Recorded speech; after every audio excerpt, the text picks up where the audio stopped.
Well, she's had a one-way ticket since she was a teenager, and now she's in her mid-20s. Go with it, LeAnn, okay? LeAnn Rimes. Okay, I was like, wait a minute. LeAnn Rimes still rocking it in the music biz, and she's joining us on the line for some love and positive thoughts, right, LeAnn? Yes, absolutely. Well, no, I know you're a busy gal, and I want to wish you a happy Stepmother's Day, too. Oh, thank you. Yes. It's so funny because, Stepmom's Day, not a lot of people know about, and it's the Sunday after Mother's Day. This sweet little girl several years ago actually made it a national holiday because she wanted to celebrate her stepmom also on a separate day. So I'm trying to raise awareness for it because I think it's just a great thing for people to know about, because I think it can get, it can get so odd on Mother's Day for a lot of stepmoms. So I think it's great that, they have a day after to celebrate their role in the kids' lives and their love for the kids. So yeah, I'm excited. Thank you very much. Oh, you're welcome. I know you love the two kids. So let's talk about, what is the best thing about being a stepmom? Oh my gosh. Well, the best thing I think for me is that I am a parent, but I'm not a parent in that way that, like, they come to me about certain things, or I'll let them say things in front of me and joke about things in front of me that necessarily, like, mom and dad wouldn't let happen. So they're comfortable with me, which I love. And I get to be a little more lenient, even though I know when to say no and to put my foot down, as a parent. But also, it's nice to kind of be a little bit removed. And they teach me so much. I mean, honestly, they've shown me places that I need to heal myself. They have helped me enjoy, life. Really, I never really had a childhood, so just to be able to see them have a childhood and get to be around that and get to see the joy in that, it's very healing for me. Oh, come on, you had a childhood. You were dancing on trolleys as a kid. I was, yes, that's true. That sounds a little strange, but but I was, yeah. Yeah, people who've seen the video, they get it. Your fans get it. Yes. But it's great that you stay so positive because, let's be honest, your family has been put through the ringer, and it's certainly not fair for the kids at all. And I know that you want to protect them, so does Eddie. How do you deal with it, though, when the tabloids are so intrusive and negative? You still always have a smile on your face and you're so positive.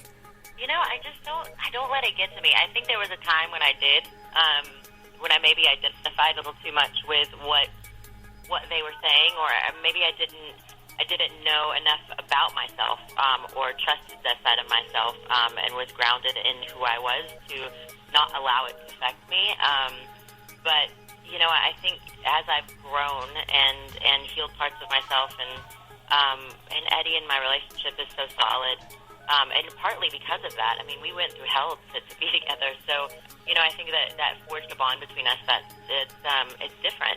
It's different than any other relationship I've ever been in. And with the kids, we do want to protect them. And you realize, my mom always said you can only protect your kids, so much, and then the world happens, and I never quite understood that really until, you have kids around that you really want to protect. And there was no part of this journey that I could skip over, and the tabloid part of it was just a part of it. And we know who we are, we know our family, and we have great love and respect for each other, and whatever they say really kind of rolls off our back. We laugh a lot at it because it's just so preposterous most of the time. All right, well, we've got to take a break here. We're going to have more with LeAnn Rimes right after this. Back talking with LeAnn Rimes, and happy Stepmother's Day to everybody. So it's like a theme day. The song Mothers, it's on your Remnants album that just came out a few months ago, actually. What inspired that song Mothers? It's theme day today. We're talking about moms. Yes. Well, my mom and I have had kind of an interesting relationship, I guess, or, for my whole childhood. I mean, she's kind of lost me to the world at 13, didn't have my whole childhood with me at home with her. And she worried like times a million because of that, and always was very vocal about it, and constantly was, letting me know how much she lost me and how much that affected her. And I was very unempathetic to that, and, that just kind of pushed her away a lot, and it kept her out on the outside of my life for a long time. And I was writing the song with Mark Batson and Daryl Brown, and we were writing about this healing process, and acceptance and, this generational healing. And Mark looked at me and he said, one day you'll get here with your mom. And I was so mad at my mom that day. And I said, I will not get there with my mom. I totally don't understand her. And this just will never happen. And about 2 weeks later, something happened with one of my stepsons that I wanted to protect him tremendously. And I couldn't. And I could only imagine it was probably a tenth of what my mom felt with me. And so I got it. Like something clicked for me. And I started crying and I'm calling her and sending her a text and saying, I'm so sorry. Like, all of a sudden, I guess I saw her as the woman that she was, instead of just my mom, someone I expected, to protect me and almost save me from everything. I realized that she was this woman who'd overcome a lot and who had fought and who loved, from the depths of her soul. She's got such a beautiful heart, and I just saw her in a different light. And writing that song, this whole album has been that way, where I felt like I almost wrote things and then stepped into them, knowing where I wanted to be. And Mother is just a perfect example of that, because I feel like I really did, I really step into that a little bit later on, or embody it completely. And so it's been very healing for my mom and me, that song. It's really interesting relationships that kids have with moms. I know when I was, 20-something living with my parents, I just couldn't wait to get out of there, and I was so resentful, towards everything. And then my brother said to me, once you move out, though, you're going to have a new appreciation for what mom and dad do and say and all those things. And sure enough, it's been 9.5 years since I've lived with them, and I do enjoy that time with mom now. Like, before I was just like, oh, once I move out, I'm rarely gonna talk to them, and now we've got a great relationship, and it's all good. So it really does take maturing and growing as a kid into an adult, and you have that appreciation, don't you? Yeah, you do. I mean, I think I talked about the generational healing a little bit. I think, each set of parents really only have the tools that were passed along to them by the parents before, and so, I think as kids, we all like to blame our parents for all of these pieces of them that we see in ourselves that we don't like or that are difficult for us to deal with. And then, you have to really, I guess, start to become the adult that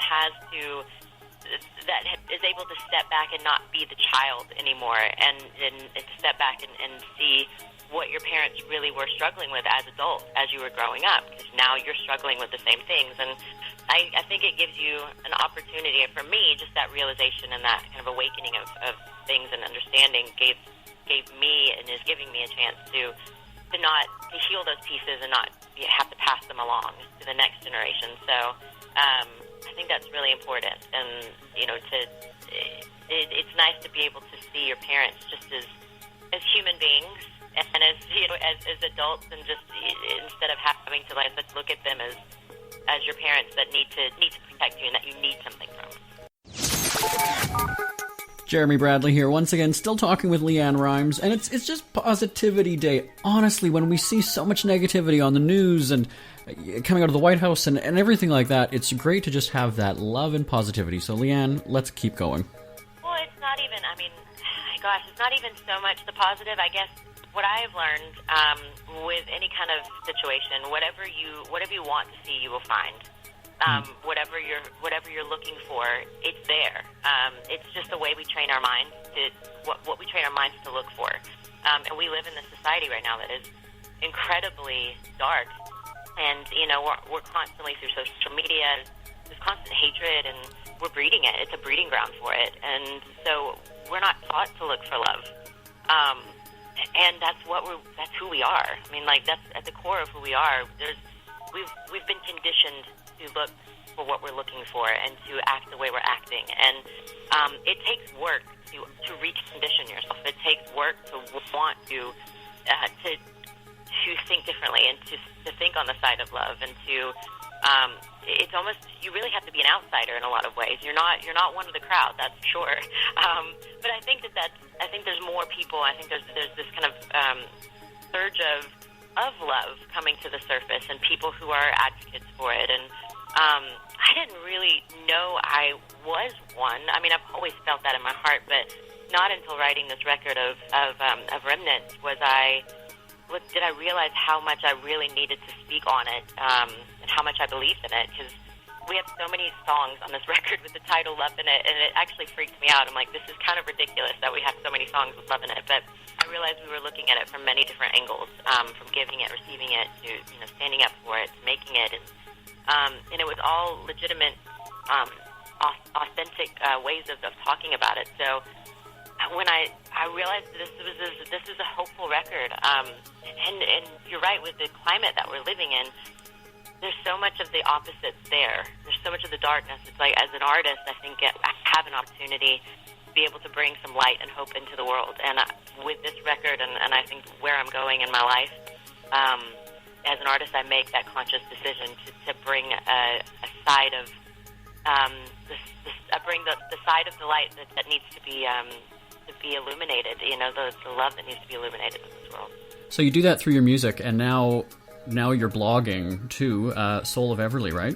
I am. I'm so excited. This, yes, the blog's called Soul of Everly, and I've had this on my mind and my heart for the last 2.5 years, and I've been one of those people that I've been, like everyone, I think we have the fear of being judged and misunderstood, and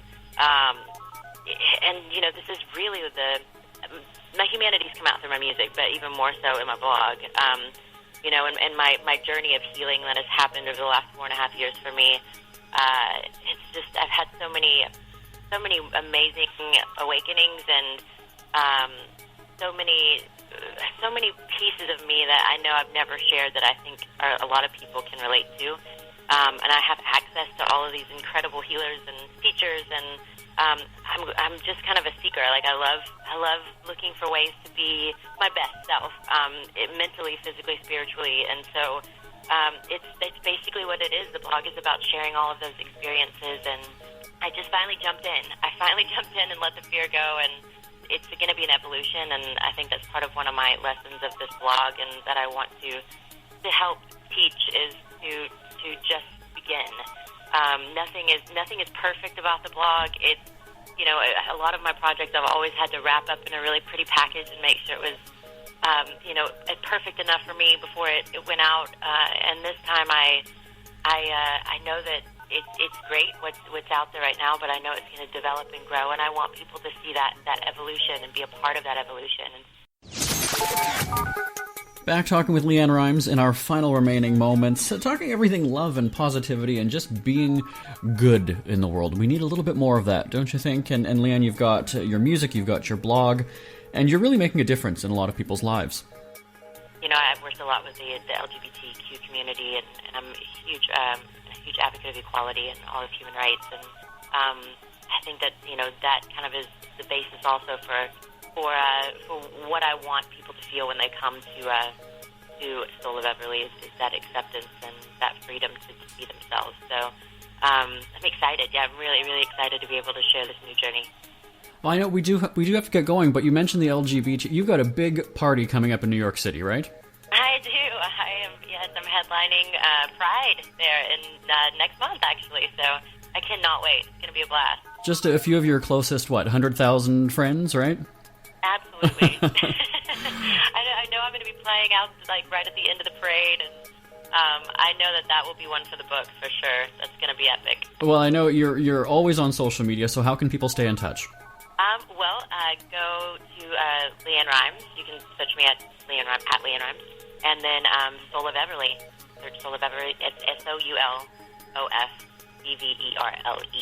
Well, we're going to be checking out, and thank you for sharing your love, LeAnn Rimes. We do appreciate it. Thank you. Yeah, nice to talk to you. All right, have a great day now.